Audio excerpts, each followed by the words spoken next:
अस्सलाम वालेकुम everyone, this is Mian Akbar. Hope so आप सब लोग ठीक होंगे। मेरी वीडियोस आपको पसंद आ रही होंगी। आज ही हम लोग EDU 604 का लेसन नंबर 25, 26 एंड 27 करेंगे। मुझे उम्मीद है कि 24 तक आपको अब समझ आ चुका होगा।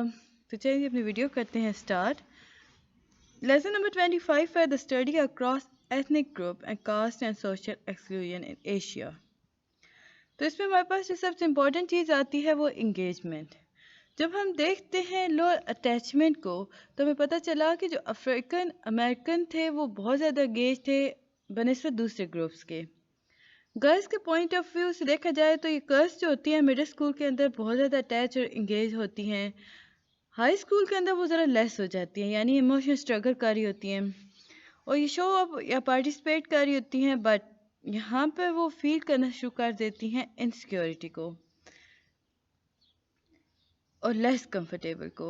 पता ये चला कि जो मिडिल क्लास स्कूल था या मिडिल स्कूल था उस टाइम लड़कियां जो थीं वो बहुत ज़्यादा अटैच और एंगेजमेंट शो कर रही थीं। हाई स्कूल में पहुंची तो वो लेस शो करना शुरू हो गई अटैचमेंट एंगेजमेंट। इमोशनल स्ट्रगल की वजह से भी था और वो अगर गर्ल्स पार्टिसिपेट भी करती थी या एंगेजमेंट शो भी करती थी तो भी उनके अंदर एक डर था, इनसिक्योरिटी थी, लेस कंफर्टेबल थी। इसके बाद ये टॉपिक 146 है। 146 के अंदर हम देखते हैं कुछ भी इम्पोर्टेंट नहीं है। 147 के अंदर हमें बताया गया कि जो कास्ट सिस्टम है ना वो क्यों बनाया गया, उसकी हम डेफिनेशन देखते हैं कि कास्ट सिस्टम है क्या। जब हम देखते हैं कास्ट सिस्टम को तो हम देखते हैं कि स्टार्टिफिकेशन की एक क्लोज सिस्टम है, स्टार्टिफिकेशन के नज़दीक नज़दीक से मिलता है। अब स्टार्टिफिकेशन है क्या? स्टार्टिफाइंग का मतलब होता है लोगों को डिवाइड करना। तो हमारे पास दो किस्म के स्टार्टिफाई होते हैं। फर्स्ट होता है ओपन हैंडेड और सेकंड होता है क्लोज हैंडेड। अब जो कास्ट सिस्टम है इसमें हम ओपन हैंडेड सिस्टम की बात करते हैं। कास्ट जो होती है वो डिफाइन की जाती है बाय बर्थ। ये इंटरसेक्ट करती है विद क्लास। क्लास जो होती है वो रिलेट करती है ऑक्यूपेशन की तरफ। यानी कि आपको कहा ये क्या कि जो कास्ट सिस्टम है वो बेसिकली डिराइव किया गया स्टार्टिफिकेशन की तरफ से। अब स्टार्टिफिकेशन क्या है? किसी लोगों को डिवाइड करना। दो तरह की होती हैं, एक में हम ओपन एंड यूज़ करते हैं और एक में क्लोज सिस्टम होता है। जब हम कास्ट सिस्टम को देखते हैं तो हमारे सामने आता है कि वो ओपन एंड सिस्टम है। बच्चा जैसे ही पैदा होता है उसका कास्ट सिस्टम डिफाइन कर दिया जाता है, यानी वो जिस घर में पैदा होता है वो उसी को उसका कास्ट कहलाता है। अब जो कास्ट सिस्टम है वो इंटरसेक्ट करती है क्लास को। अब एवरेज है, मिडिल है, हाई क्लास है, वो उसके अकॉर्डिंग भी चलती है। क्लास जो होती है वो बेसिकली रिलेट की जाती है ऑक्यूपेशन पे, यानी आपके रोज़गार के ज़रिए को देखते हुए क्लास सिस्टम को रिलेट किया जाता है। Inter generational occupation division, like कहा गया कि इंटर जनरेशन ऑक्यूपेशनल डिवीजन है। कास्ट अगर पाकिस्तान के अंदर देखें तो ये किनशिप ग्रुप है। इसमें बहुत सारे राइट्स मिलते हैं जो कि लिवलीहुड के लिए बहुत सोर्सफुल होते हैं। इसमें हम देखते हैं जी रिलीजियस ओवरटोन हो होता है, क्लियर हिस्ट्री हो होता है अक्रॉस हिंदू कास्ट, क्योंकि पाकिस्तान और इंडियन एक साथ थे तो पाकिस्तान बहुत ज़्यादा इन्फ्लुएंस था हिंदू कास्ट से। तो लो कास्ट जो होता है वो अनटचेबली, अगर हम बात करते हैं जो इंडियन साइड पे देखा जाए तो जो लोअर क्लास के लोग होते हैं ना या लोअर कास्ट के लोग होते हैं उन्हें वो छूते भी नहीं हैं क्योंकि वो उन्हें अछूत समझते हैं। कास्ट जो होती है बेसिकली देखी जाए तो ये लैंड ओनरशिप के बेस पे बन रही होती है। लाइक आपके पास जितनी ज़मीन है आपकी कास्ट उतनी ही हायर चलेगी। कास्ट सिग्मा जो होता है ये मल्टीपल डिसएडवांटेजेस भी लाता है। अब सोशल सर्विसेज के दरमियान भी आ रहा होता है, पॉलिटिकल एम्पावरमेंट का भी ये वजह बन रही होती है कास्ट स्टिग्मा। टॉपिक 148 है कास्ट सोशल एक्सक्लूजन एजुकेशन। अब सोशल एक्सक्लूजन की देखें ना तो हमें यहाँ पे एक रिसर्च की थी, रिसर्चर्स ने इन्वेस्टिगेट किया। अब पाकिस्तान के उन्होंने 3 विलेजेस को लिया था। सबसे पहले उन्होंने बताया कि सोशल एक्सक्लूजन है क्या। इसमें हम देखते हैं कि जो लो कास्ट के लोग होते हैं उन पास लिमिटेड अपॉर्चुनिटीज़ होती हैं कि वो एक्सेस कर सके इकोनॉमिकल, पॉलिटिकल और सोशल रिसोर्सेज को। इस सारी चीज़ को उन्होंने कहा कि ये सोशल एक्सक्लूजन है। अगर अपॉर्चुनिटी की बात करते हैं तो हम देखते हैं कि अमार्त्य सेन ने बताया था, एक अप्रोच हमारे सामने आई अमार्त्य सेन, उसमें उसने बताया कि जो अपॉर्चुनिटीज़ होती हैं वो अफेक्ट होती हैं सोशल कन्वर्जन फैक्टर पर, लाइक पर्सनल हो गया, सोशल कल्चर हो गया, इंस्टीट्यूशनल हो गया। सेकंड उसने कहा कि एक्टिव सोशल एक्सक्लूजन के बारे जैसे भी हो रहा था, यानी डेलिब्रेट और इंटरनेशनल लेवल पे आ गए। फिर उसने बात की कि पैसिव एक्सक्लूजन भी हो रहा है, यानी कि अमार्त्य सेन ने कहा था कि सोशल कन्वर्जन फैक्टर अफेक्ट करता है अपॉर्चुनिटीज़ को, एक्टिव सोशल एक्सक्लूजन भी करता है और पैसिव एक्सक्लूजन भी करता है। जब हम सोशल कन्वर्जन की बात करते हैं तो वो पर्सनल चलता है, सोशल कल्चर चलता है और इंस्टीट्यूशनल लेवल पे चल रहा होता है। एक्टिव सोशल एक्सक्लूजन की बात करते हैं तो ये डेलिब्रेट होता है और इंटरनेशनल होता है। पैसिव एक्सक्लूजन की बात करते हैं, ये अनइंटेंडेड आउटकम होता है, यानी चॉइसेस के अनइंटेंडेड लेवल चल रहा होता है, स्ट्रक्चर हो रहा होता है। अब जब हमने इन्वेस्टिगेशन देखी, उसमें मल्टीपल केस स्टडी किए गए थे। क्राइटेरिया क्या था उस केसेस का कि जो लार्जेस्ट कम्प्लेक्सिटी है वो कास्ट और रिलीजन के अकॉर्डिंग चलेगी, लो स्कूल एनरोलमेंट चल रहा था उसमें। अब हम विलेजेस को देखते हैं, उनमें ये आपके एमसीक्यूज रिलेटेड टॉपिक 149 से ऑनवर्ड हम एमसीक्यूज की तरफ जाएंगे। बहावलपुर को रिसर्च किया गया था, इसमें बताया गया कि जो पॉपुलेशन है वो अप्रॉक्सीमेटली 15,000 है, जिसमें मेन रोड के इंटरसेक्ट किया गया, मेन रोड यानी अड्डा, चक एंड बस्ती। बस्ती जो है वो हेट्रोजीनियस कास्ट प्लूरल है। 2 पब्लिक स्कूल हैं जी चक में, एक है बस्ती में। सम प्राइवेट स्कूल्स हैं अड्डा के ऊपर। देन आपके पास आता है फैसलाबाद, इसकी पॉपुलेशन है 7,000, मेजॉरिटी जो है वो सुन्नी मुस्लिम्स हैं। 2 सेकेंडरी गवर्नमेंट स्कूल्स हैं वहाँ पे, एक प्राइवेट स्कूल है और सेवरल प्राइवेट प्राइमरी स्कूल्स हैं। थर्ड जो विलेज जैसे स्टडी किया गया था वो था चकवाल। चकवाल में 14,000 पॉपुलेशन है, स्मॉल लैंड होल्डिंग है यहाँ पे, मेजॉरिटी जो है वो मिलिट्री सर्विस को ज्वाइन कर रही है, पॉलिटिकली डोमिनेट एरिया है चकवाल। इसमें हायर एजुकेशन एनरोलमेंट हो रही है, हाई फीस स्ट्रक्चर है प्राइवेट स्कूल के अंदर। गवर्नमेंट और प्राइवेट स्कूल टीचर जो होते हैं उनकी क्वालिफिकेशन हायर होती है। टॉपिक 150 के अंदर हम बात करते हैं फैसलाबाद और बहावलपुर को लेके। Concentration of large land holding in high cast में हमारे पास आता है कि जितने भी अमीर अमीर हैं उनके पास ज़्यादा से ज़्यादा ज़मीन है, इनके पास इकोनॉमिक डिपेंडेंसीज बहुत ज़्यादा हैं। ये हेरिटरी क्लास को ऑक्यूपेशनल रखते हैं, मतलब इसमें बताया गया कि लैंड ऑनरशिप जो होता है वो आइडेंटिटी जट्स हैं, यानी जट्स के बारे में यहाँ पे भावलपुर फैसलाबाद में जट्स जो होते हैं वो काफ़ी पावर में होते हैं। तो यहाँ बताया गया था कि उनके पास लैंड ऑनरशिप काफ़ी ज़्यादा है।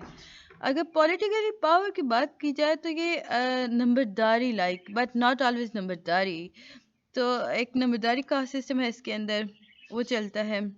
नेक्स्ट आपके पास आता है ऑक्यूपेशनल हेरिटरी क्लास होता है, स्पेशल एक्सक्लूजन होता है चक और बस्ती, जैसे कि हमने ऊपर देखा था। तो ये था जी लेक्चर नंबर 25। मुझे उम्मीद है कि आपको समझ आया होगा। जल्दी से 26 को भी कर लेते हैं स्टार्ट। 26 के अंदर हम देखेंगे कि लो कास्ट मोस्ट स्टिग्मेटाइज। अब अगर हम देखते हैं विलेजेस की तरफ तो हम देखते हैं कि बहुत ज़्यादा वहाँ पे गुर्बत है, बेसिक राइट्स पूरे नहीं हो रहे, कोई स्कूल नहीं है जिसके अंदर सेटलमेंट सही हो रही हो, ऑलमोस्ट अनटचेबल उनके पास हर चीज़ होती है, कल्चर बाउंड्रीज नहीं है।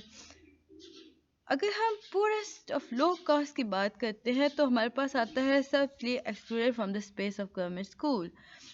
अब जो बहुत ज़्यादा गरीब होते हैं वो गवर्नमेंट स्कूल्स में जाते हैं, वहाँ पे फ़ी नहीं होती, बट दूसरे एक्सपेंसेस होते हैं, यानी आपको बुक्स लेनी है, यूनिफॉर्म लेना है, ड्रेसेस लेनी है, बैग्स लेने हैं, ये सारे इसमें आ जाते हैं। टॉपिक 152 में हम देखते हैं एजुकेशनल अपॉर्चुनिटीज़ के अंदर टेम्परल एक्सक्लूजन को। तो हमें पता चला कि जो एक्सक्लूजन लो कास्ट फेल्ट करती है या फेस करती है वो टेम्परल होता है नेचर के अंदर। टेम्परल मीन्स टाइम, यानी वो टाइम टू टाइम चलता है। अगर हम लो कास्ट पीपल से पता करें कि आप बच्चों को स्कूल क्यों नहीं भेजते, तो मेजॉरिटी का आंसर होगा कि हमारे पास टाइम नहीं है, हम बच्चों को स्कूल नहीं भेज सकते। तो यहाँ से हमें पता चला कि जो हाई कास्ट या क्लास के स्टूडेंट हैं या स्कूल्स हैं उनकी टाइमिंग कुछ इस तरह है कि बच्चे आराम से जा सकते हैं, लेकिन लोअर क्लास के बच्चे जो होते हैं उनके लिए क्रूशियल है सुबह सुबह जाना, कि वो उन्हें काम भी करना होता है और कमाना भी होता है। اسکول کیلنڈر جو ہوتا ہے، اور اسکول کیلنڈر جو ہوتا ہے وہ بنایا جاتا ہے جس میں اگنور کیا جاتا ہے نیڈ ہارویسٹنگ سیزن کی، لوکل نیڈ ہارویسٹنگ سیزن کو. لو کاسٹ چلڈرن جو ہوتے ہیں نا، مطلب کہا گیا کہ جو غریب بچے ہوتے ہیں انہیں کام کرنا ہوتا ہے، تو جب اسکول کا کیلنڈر بنتا ہے تو وہ جو ہارویسٹنگ سیزن ہوتا ہے نا اسے اگنور کر دیا جاتا ہے. سو بچے اس لیے اسکول نہیں جاتے. اب لو کاسٹ چلڈرن جو ہوتے ہیں وہ انہیں اسکول سے باہر نکال دیا جاتا ہے، اکیڈیمک فیلئر ہو رہا ہوتا ہے، وہ ڈراپ آؤٹ ہو جاتے ہیں. اب ٹیچر کا جو ایٹیٹیوڈ ہوتا ہے نا وہ فریکوینٹ ایبسینٹیز، یوں کہہ لے کہ ٹیچر جو ہوتے ہیں بچوں کو جیسے ٹریٹ کر رہی ہوتی ہے نا، مار رہی ہے، برا بھلا کہہ رہی ہے، وہ نہیں دیکھ رہی کہ اسے پرابلمس کیا آ رہے ہیں، تو وہ بچے کیا کرتے ہیں اسکول سے ایبسینٹ ہونا شروع ہو جاتے ہیں. ٹیچر کی ڈفرینس کرنے کی وجہ سے بچہ جو ہوتا ہے وہ اسٹڈی کی طرف زیادہ فوکس نہیں کر رہا ہوتا. آکوپیشنل پنشمنٹ چل رہی ہوتی ہیں، کارپوریٹ پنشمنٹ ہو رہی ہوتی ہیں. ایجوکیشن کوالٹی جو ہوتی ہے وہ، اگر ہم کہیں نا کہ student hardly learn any thing, teachers کو خود نہیں پتا ہوتا وہ کیسے بچوں کو پڑھائے، تو وہ بچے جو ہوتے ہیں وہ بہت مشکل سے کچھ نہ کچھ سمجھتے ہیں. لیکن کبھی کبھی ایسا ہوتا ہے، لیکن زیادہ تر وہ نہیں سمجھ رہے ہوتے. بچے جو ہوتے ہیں وہ زیادہ تر کھیل رہے ہوتے ہیں. اب کچھ بچوں کو نا ٹیچرس نام دے دیتی ہیں کہ he has no brain، یعنی یہ تو نالائق بچہ ہے، اس کے پاس عقل نام کی چیز نہیں ہے. سو وہ بچہ پھر اسٹرگل کرنا بند کر دیتا ہے. ٹاپک 154 میں ہم دیکھتے ہیں کہ ایکسکلوژن جو ہوتی ہے، جو سوشل نیٹ ورک کو افیکٹ کر رہی ہے نا لو کاسٹ پیپل کی، وہ ہوتی ہے Noise lessons. Holding high cost teacher accountable was impossible, یعنی کہ کہا گیا کہ اب جو غریب بچہ ہوتا ہے وہ ہائی اسکول میں نہیں جا سکتا، ہائی ٹیوشنس نہیں لگوا سکتا، کیونکہ دیکھیں اس کے پاس پیسہ ہے نہیں، وہ کھائے گا یا پڑھے گا. سو وہ یہ سارا پرابلم یہاں چل رہا ہوتا ہے. ٹاپک 155 میں ہم بات کرتے ہیں کاسٹ کی، جو سلائن کرتی ہے ولیجز کے اندر کلچرز امپیریٹیو ہو رہا ہوتا ہے. اس میں ہم آکوپیشن اسٹارفیکیشن کر رہے ہوتے ہیں. ابھی میں نے آپ کو اسٹارفیکیشن کی ساری بات بتا دی. Caste and class, caste title جو ہوتا ہے وہ کلاس ڈفرینس سے لنک ہوتا ہے. اگر ہم بات کرتے ہیں لیکٹیمائز اور گارڈ کلاس ڈسٹنکشن کی، تو ہمارے پاس آتا ہے بہت سارے پروویژنس ایسے ہیں جو کہ انشور کرتے ہیں ایجوکیشنل ایکسیس کو، اور بہت سارے ایسے ہوتے ہیں جس میں بات نہیں کی جا رہی ہوتی، جس میں کہا جا رہا ہوتا ہے کہ جتنا فیس آپ پے کریں گے آپ کے بچے کو اتنا ہی اہمیت ملے گی. نیکسٹ آپ کے پاس آتا ہے کمپیئرنگ کلچر. جب ہم بات کرتے ہیں کمپیئرنگ کلچر کی تو ہمارے سامنے آتا ہے کہ ہم کمپیئر کیسے کر رہے ہیں کلچر کو دوسروں کے ساتھ. اب ریسرچرز نے نا اس چیز کو دیکھا، اسے پتہ چلا کہ اسٹیریوٹائپنگ بہت زیادہ ہو رہی ہے، اوور اسٹیٹنگ کلچر انفلوئنس بہت زیادہ ہے. یہ تھا جی لیسن نمبر 26. لیسن نمبر 27 میں ہم دیکھتے ہیں جو امپورٹنٹ چیز ہے وہ ہے کلچر، ڈیفائننگ کلچر. کلچر کیا ہے؟ یہ ایک ایسا پروسیس ہے جس میں ہم انٹلیکچوئل، اسپرچل اور ایستھیٹک ڈیولپمنٹ کر رہے ہوتے ہیں. اس میں ہم پروڈکٹس کے بارے میں بات کر رہے ہوتے ہیں، پارٹیکولر وے آف لیونگ اور ڈوئنگ تھنک کر رہے ہوتے ہیں، پیپل اور گروپ کے بارے میں ہم دیکھ رہے ہوتے ہیں، چیک کر رہے ہوتے ہیں. اگر ہم ہیومن کوشچن کے کور کو دیکھیں نا تو ہمارے پاس آتا ہے character of human nature, relation ship, social culture.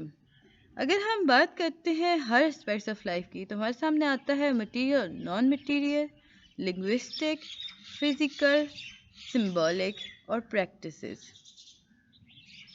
National culture in modern era. Topic 158. اگر ہم بات کریں نیشنل کلچر کی تو ہم کلیکٹیولی بہت ساری چیزیں کر رہے ہوتے ہیں جس کے اندر ہم certain kind of assumptions use کر رہے ہوتے ہیں، اور یہ بیس ہو رہی ہوتی ہیں اینڈرسنس نے جیسے کہا تھا نا کہ he call it is a participating in imagined community. آپ جو سوچ رہے ہوتے ہیں اس کمیونٹی کے اکارڈنگ وہ ورک کر رہا ہوتا ہے. اگر ہم کنسٹرکٹنگ کے میننگ دیکھیں تو ہمیں پتہ چلا کہ یہ انفلوئنس کرتا ہے، آرگنائز کرتا ہے ہمارے ایکشنز کو، کنسیپشنز آف آور سیلز. اگر ہم کنسٹرکٹڈ کی بات کرتے ہیں تو ہم کنسٹرکٹ کیسے کرتے ہیں نیریٹو کو، کسی بھی نیشن کے نیریٹو کو. ہم اوریجن، کنٹینیوٹی، ٹریڈیشن اور ٹائم لیسنس کو ایمفیسائز کر رہے ہوتے ہیں، ٹریڈیشن کے اوپر انوینشنز کر رہے ہوتے ہیں، ہم فاؤنڈیشن میتھ کو کریٹ کر رہے ہوتے ہیں. تو یہ ساری باتیں یہاں پہ ہمیں یاد رکھنی ہے. ٹاپک 159 کے اندر نیشنل کلچر گلوبلائزیشن دیکھتے ہیں. تو گلوبلائزیشن ہے کیا؟ इसे स्टार्ट करने से पहले काइंडली मेरे चैनल को लाइक और सब्सक्राइब ज़रूर कर दें। वीडियो पसंद आती है तो कमेंट करें। जो चीज़ नहीं समझ आती आप मुझे बताया करें, मैं उसे मज़ीद आपको आसान करके डिस्कस कर दूँगी। देख के अच्छा मुझे कुछ लोगों की ना वो कमेंट्स आ रहे थे कि वीडियो क्वालिटी आपकी ब्लर आ रही है। तो आप लोग क्या किया करें, वीडियो की साइड में ना यहाँ पे एक सेटिंग का बटन बना होता है, आप उसे क्लिक करेंगे आपके पास वीडियो क्वालिटी के आ जाएगा। वीडियो क्वालिटी अगर ऑटो पर है तो 720p पे कर दें तो आपकी वीडियो ठीक हो जाएगी। अदरवाइज़ अगर 720p है तो 128 पे कर दें। सो वो आप अगर चेंज करोगे तो आपकी क्वालिटी बेहतर हो जाएगी। तो देखते हैं जी ग्लोबलाइजेशन है क्या। इसमें हम नोशन ऑफ स्पेस की बात करते हैं, यानी चेंजिंग की बात कर रहे हैं स्पेस के अंदर। हम देखते हैं डाइवर्सिटीज़ को, फ्रेगमेंटेशन को और एज वेल एज होमोजेनिटी को। अब लाइक डाइवर्सिटी और फ्रेगमेंटेशन की एग्जांपल अगर आपके पास आती है, लाइक अलकायदा जो असेशन कर रहा था एक आइडेंटिटी और एक कल्चर को डेवलप करने के लिए, तो ये आपकी एक एग्जांपल थी। अगर हम कॉन्सिक्वेंसेस देखें ना ग्लोबलाइजेशन के, तो हमारे पास आता है नेशनल कल्चर आइडेंटिटीज़ हो रही होती हैं, जिसके अंदर हम बात करते हैं लोकल और पार्टिकुलर आइडेंटिटीज़ की। यानी कि इसमें हम लोकल और पार्टिकुलर आइडेंटिटीज़ को स्ट्रेंथन कर रहे होते हैं ताकि वो रेजिस्ट कर सकें ग्लोबलाइजेशन को। कल्चर, अब कल्चर क्या है? कल्चर जो होता है एक ऐसी चीज़ जो इंसानों को इन्फ्लुएंस करती है और उसे शेप की जाती है। एथनोग्राफिक रिसर्च हुई थी, इसमें हमें पता चला कि बहुत सारी अप्रोचेज इस रिलेटेड आई। फिनोमेनोलॉजिकल रिसर्चेज हुई, choice inform bye research values हो गए। टॉपिक 161 है pitfall of cross culture studies. अगर हम क्रॉस कल्चर स्टडीज़ को देखें तो ये एक इजी मैटर नहीं है। हम यहाँ पे बहुत सारे इश्यूज़ को देख रहे होते हैं, जिसमें हम देख रहे होते हैं कि क्रॉस कल्चर स्टडीज़ को कैसे कंडक्ट किया जाएगा और कितनी केयरफुली उसके अंदर वर्क किया गया है। मैथडोलॉजिकल एरर्स जो होते हैं वो बेसिकली उसमें बहुत सारे एरर्स आ रहे होते हैं, जिसमें हम कंस्ट्रक्ट करते हैं कल्चर्स विद इंडिविजुअल्स। यहाँ पे हम खुद कंफ्यूज हो रहे हैं सब कल्चर्स को लेकर। अगर हम विद नेशनल कल्चर्स के साथ उन्हें कंपेयर करें तो कंफ्यूजिंग आ जाती है। इंटर कल्चर डिफरेंस पाए जाते हैं। इंटर कल्चर डिफरेंस जो होता है वो यूके और साउथ अफ्रीका के बारे में बात की गई थी। डिफाइनिंग कल्चर हुआ एंड ये लाइन कहाँ चली गई, लाइक दिस। रिसर्च बायस आ जाते हैं।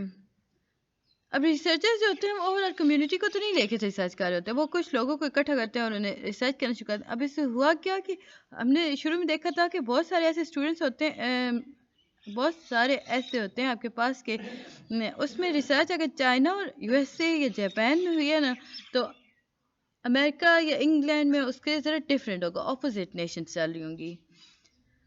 यहाँ पे भी हमें बताया गया था कि 2009 प्री स्कूल रिसर्च हुई थी यूएसए, चाइना और जापान के अंदर। प्री स्कूल डिफरेंस पाए गए थे कल्चर्स के अंदर। मल्टी वोकल एथनोलॉजी कर पाई गई थी, यानी बख्तेन के बारे में बात की गई थी। अब आपके पास आता है प्राइमरी और सेकेंडरी। प्राइमरी में हम एंथोग्राफी रिसर्चेस को लेके आते हैं। अब टीचर जो क्लासरूम के अंदर पढ़ाती हैं। सेकेंडरी में हम अर्ली चाइल्डहुड एजुकेटर और फ्रॉम अदर कंट्रीज़ को देखते हैं। अब ये जो अर्ली चाइल्डहुड एजुकेटर्स होते हैं ये सेम कंट्री से निकाले जाते हैं, तो इस बेस पे रिसर्च हो रही होती है। तो ये था जी लेसन नंबर 27। उम्मीद है कि आपको पसंद आया होगा। मिलते हैं नेक्स्ट वीडियो में, तब तक के लिए अल्लाह हाफिज़।